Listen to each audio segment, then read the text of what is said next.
देखिए, उत्तर प्रदेश में राहुल गांधी और अखिलेश यादव का गठबंधन पहले भी हुआ था और एक बार फिर हुआ, लेकिन यूपी की जो जनता है उसने पहले भी कहा था और फिर कह रही है कि यूपी के दो लड़के टूरिज्म पर निकले हैं।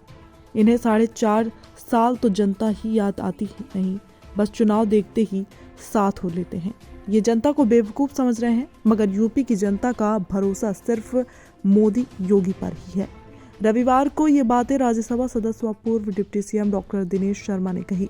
वो कानपुर में भाजपा युवा मोर्चा उत्तर द्वारा आयोजित युवा चौपाल में शामिल हुए थे और पत्रकारों से बात कर रहे थे। जब पत्रकारों ने उनसे सपा व कांग्रेस के गठबंधन पर सवाल पूछा तो उन्होंने उस वक्त जवाब दिया।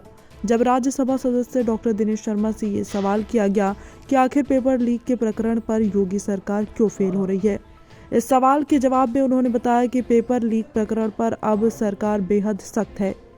यूपी पुलिस भर्ती परीक्षा में सरकार के पास जैसे ही साथियों के साथ पेपर लीक की सूचना आई तो फौरन ही भर्ती परीक्षा को निरस्त किया गया। डॉक्टर दिनेश शर्मा ने कहा कि अब सरकार दोषियों को तलाश रही है, साथ ही सरकार की ये योजना है कि अब दोषियों को ऐसी सजा दी जाएगी जिससे उनकी आने वाली 3 पीढ़ियां याद रख सकेंगी। गौवंश व आवारा पशुओं के मामले को लेकर पूर्व deputy CM doctor Dinesh Sharma से जब सवाल किया गया कि शनिवार को लखनऊ में एक सड़क दुर्घटना हुई जिसे लेकर पूर्व सीएम अखिलेश यादव ने एक्स पर सरकार के खिलाफ तीखा तंज कसा, इसे लेकर आप क्या कहना चाहेंगे? तो इस सवाल के जवाब में राज्यसभा सदस्य डॉक्टर दिनेश शर्मा ने कहा कि गौवंश को लेकर पूर्व सीएम अखिलेश हमेशा परेशान रहते हैं। योगी सरकार गौवंश संरक्षण की दिशा में हमेशा से बेहतर काम करती आ रही है और कर रही है। संवाददाता कौस्तुभ मिश्रा की खास रिपोर्ट। सपा और कांग्रेस का गठबंधन, देखिए, 2 परिवारों का मिलन है जो चुनाव के बाद बिछड़ने के लिए हुआ है। ये बिछड़े हुए 2 परिवार थे। पिछले बार नारा दिया था उन्होंने यूपी के 2 लड़के, और 2 लड़के जो यूपी के थे चुनाव के बाद जब बिछड़े तो लोगों ने कहा यूपी के 2 लड़के आपस में फड़के और लड़के बिछड़े। अब ये चुनाव में बीजेपी का मुकाबला नहीं कर सकते। ये पॉलिटिकल जो टूरिज्म है उसको करने के लिए दोनों निकलते हैं चुनाव में, और जब 4.5 साल बीत जाते तब इनको याद आती है प्रदेश की जनता की। और मोदी जी और योगी जी पूरे 5 वर्ष और बीजेपी के कार्यकर्ता पूरे 5 वर्ष लगता है। तो मैं समझता हूं कि उत्तर प्रदेश में नहीं, भारतवर्ष में कोई भी गठबंधन हो जाए, सब मिल जाए, सारे राजनीतिक दल मिल जाएं, और ज़रूरत पड़े तो आसपास के देश से भी कोई दल मंगा ले, मोदी जी का मुकाबला नहीं कर सकते। 80 की 80 सीटें बीजेपी जीतेगी और बीजेपी पहले से ज़्यादा बहुमत से सरकार बनाएगी। पेपर बहुत से लीक हुए हैं, युवा मैंने देखो, ये योगी जी का सरकार है। योगी जी की जब हुंकार होती है ना कि दोषी बख्शे नहीं जाएंगे, तो मान लो योगी जी के मुंह से निकला जिसने भी किया होगा।